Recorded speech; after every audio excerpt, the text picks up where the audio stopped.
Hello everyone, myself Garima. This session is for BSc 4th year and the topic is group dynamics. The word dynamic means force. The term group dynamics refers to the forces operating in groups.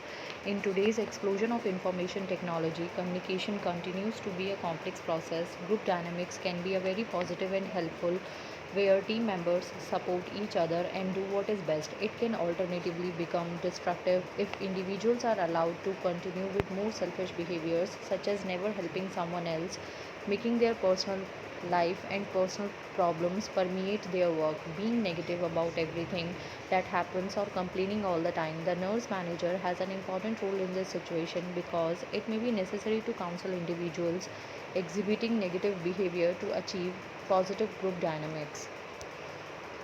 Definition: group dynamics may be defined as the social process by which people interact face to face in small groups. Another definition: group dynamics refers to the attitudinal and behavioral characteristics of a group, and it is concerned how groups form, their structure and process, and how they function. Need for a group. First is group help in making participative management more effective. Second is group of all kinds and types help by cooperating in all the matters related to quality care and human relations to work effectively in the health organization. Third is any individual cannot perform each and every task. Group efforts are required for its completion. Fourth one is a group can judge in a better way as compared to an individual.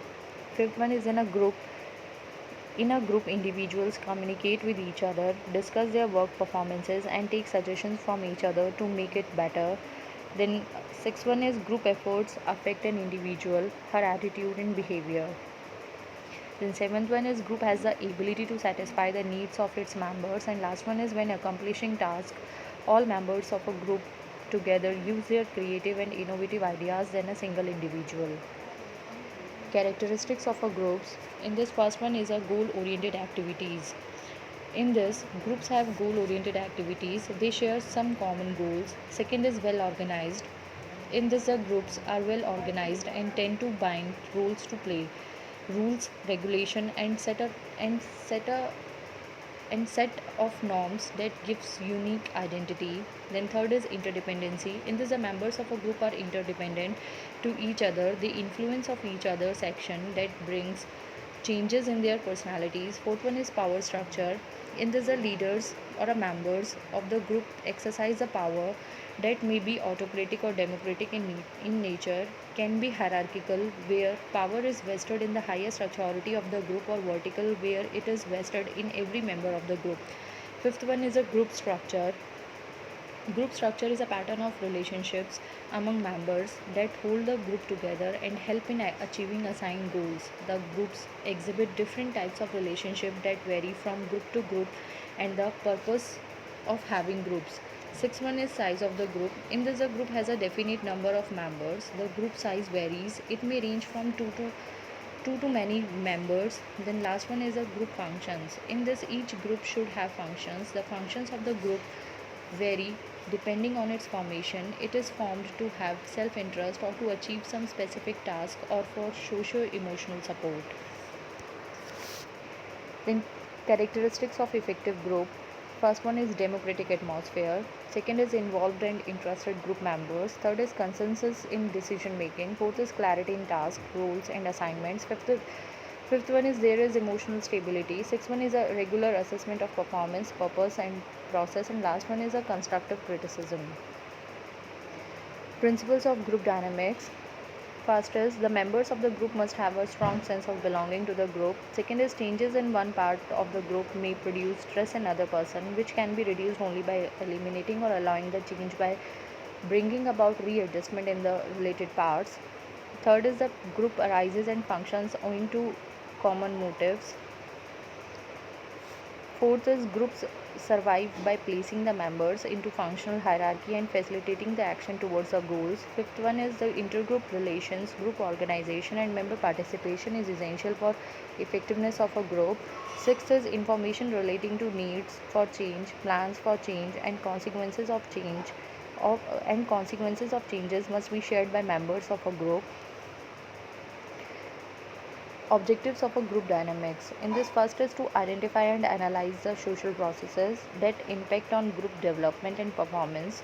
Second is to acquire the skills necessary to intervene and improve individual and group performance in an organizational context. Last one is to build more successful organizations by applying techniques that provide positive impact on goal achievement. Types of groups. Usually there are two types of work group. First is formal group, second is informal. First is formal group. Formal groups are established by an organization to achieve organizational goals and overall organizational mission. These are designed and planned by top management to achieve organizational goals. These are also known as functional groups. The main focus of these groups is on the performance of job, and coordination of members are controlled through procedures, etc. These groups are permanent in nature. They have to follow rules, regulations, and policy of the organization. Formal groups may take the form of command groups, task groups, and functional groups. A formal organizational groups includes departments such as the personal department, the quality control department, and nursing department. Second is task group. Task groups are the groups formed by an organization to accomplish a narrow range of purposes within a specified time. These groups are temporary in nature. They also develop a solution to a problem or complete its purpose. Informal committees, task forces, and work teams are included in task groups. The organization, after specifying a group membership, assigning a narrow set of purposes such as developing a new product, evaluating a proposed grievance procedure, etc. Third one is informal group. Informal groups are created in the organization because of social and psychological forces operating at the workplace. These are resulted as a natural outcome at the workplace in the form of associations, unions, etc. These are the groups formed by the employees themselves at the workplace while working together. The organization does not take any active interest in their formation. The coordination of work is observed through group norms. Informal groups are very effective and powerful. These groups work as an informal communication network, forming a part of the grapevine to the organizations. They are also like a powerful force which an organization cannot avoid. Informal groups are of following types. In this first one is the interest group. Interest groups are the groups formed to attain a common purpose. Employees coming together for payment of bonus, increase in salary, medical benefits, and other facilities are the examples of interest groups. Second is membership group. Membership groups are the groups of individuals belonging to the same profession and knowing each other. For an example, teachers of the same faculty in a university. Then third is friendship group. Friendship groups are the groups of individuals belonging to same age group, having similar views, tastes, and opinions. These groups can be in the form of clubs and associations. Last is reference group. Reference groups are the group where individuals shape their ideas, beliefs, values, etc. They want support from the group. Based on intimacy, there are two types of groups, primary group and secondary group. Primary groups are characterized by small size, face to face interaction, and intimacy among members of group. For an example, family, neighborhood group. Secondary groups are characterized by large size, individual identification with the values and beliefs prevailing in them rather than cultural interaction. For an example, occupational association and ethnic group. Other types of groups are, first is social groups. Social groups refers to integrated system of interrelated psychological group formed to accomplish defined objectives. For an example, political party with its many local political clubs, friendship group. Second is reference groups. Reference groups are one in which they would like to belong. Then third is functional groups. Functional groups in this the individuals work together daily on similar tasks. Last one is problem solving groups. Problem solving groups focuses on specific issues in their areas of responsibility, develops potential solution, and often empowered to take action. Purposes of groups. Groups are very important in the organizational setup. They have various purposes. First one is organizational functions. Organizational functions are: first one is to assist in accomplishing complex independent tasks. Second is to help in generating new ideas and solutions. Third is to coordinate interdependent efforts. Fourth is to provide problem solving mechanisms for various problems. Fifth is to aid in implementing complex decisions. Sixth is to encourage a feeling of cohesiveness among group members, enhancing the capabilities of group members. Seventh is to provide opportunities for individual members to grow. Eighth is to socialize and train new entrants. Ninth is to develop the leadership qualities. 10th is to help members become self reliant. 11th is to increase participation of members at all levels. And last one is to organize, utilize, and exploit ideas of group members. Second is individual functions. Individual functions are: first one is to satisfy the individual need for affiliation. Second is to enhance individuals' self esteem and sense of identity. Third is to provide opportunity to individuals to test and share their perceptions of social reality. Fourth one is to reduce individuals' anxiety and feeling of insecurity. And last one is to provide solutions to the problems arising due to interpersonal relationship. Next is elements of group behavior.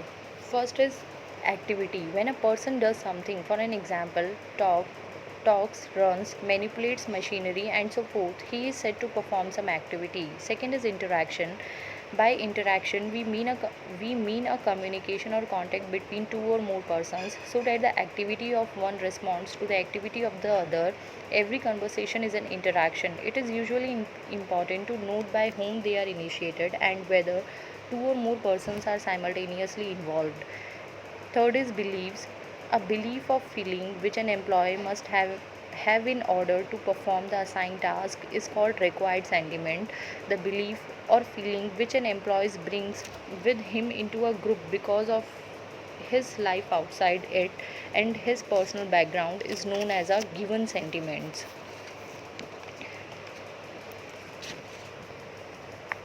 When given sentiments pertain to ideals and aspirations which are desirable, they are called values. Thus, a value is an ultimate idea of what is desirable, such as belief in fair treatment, good pay, or freedom from being pushed around.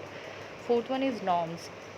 Norm is a particular kind of emergent, namely an idea or belief about what the activities, sentiments, or interactions in a particular group should be. Norms develop in any group with greater or less degree of consensus, and they serve to define how one should behave in selection to outsiders, other members, the job, and the emergent non work activities. The extent to which a group member upholds such norms help to define his internal rank or social standing in the group.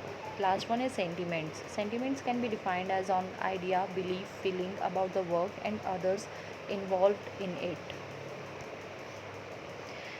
Next is problems of group.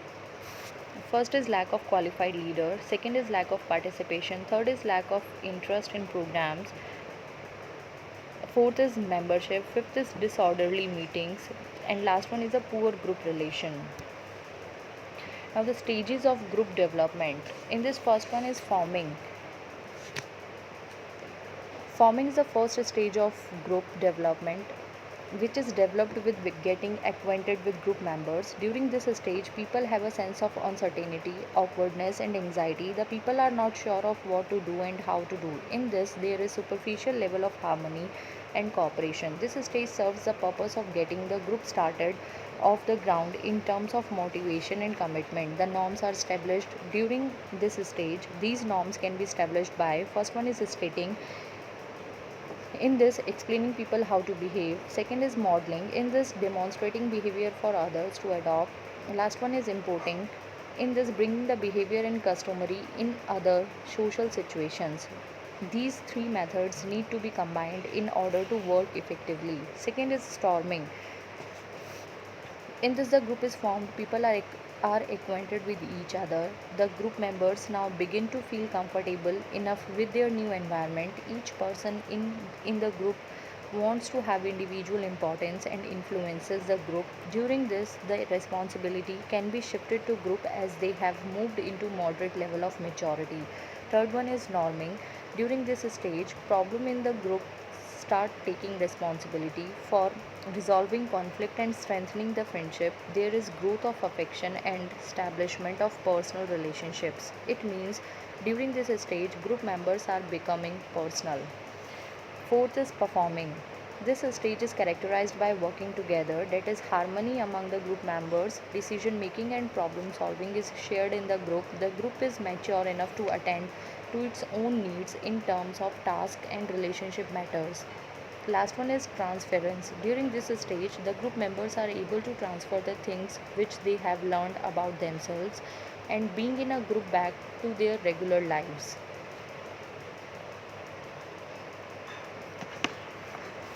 Next, next is techniques for managing group dynamics. First one is in this, there are several techniques which assist the facilitator in managing the agenda and group dynamics. The facilitator has to use different techniques for different situations. The various techniques used are: first one is pacing. Pacing means keeping a flow. It is a responsibility of facilitator to choose such techniques which encourage balance and cooperation. Second is listing. Listing is a way of adding the person's name in the list of speaker by silently signaling the facilitator. Third one is equalizing participation. In this, allowing the participants of group to speak at a time in order so as to have fair distribution of attention towards all. Last one is taking a break. It is a good to give a 5 minutes break after 20 to 30 minutes in the group discussions or debates. Thank you.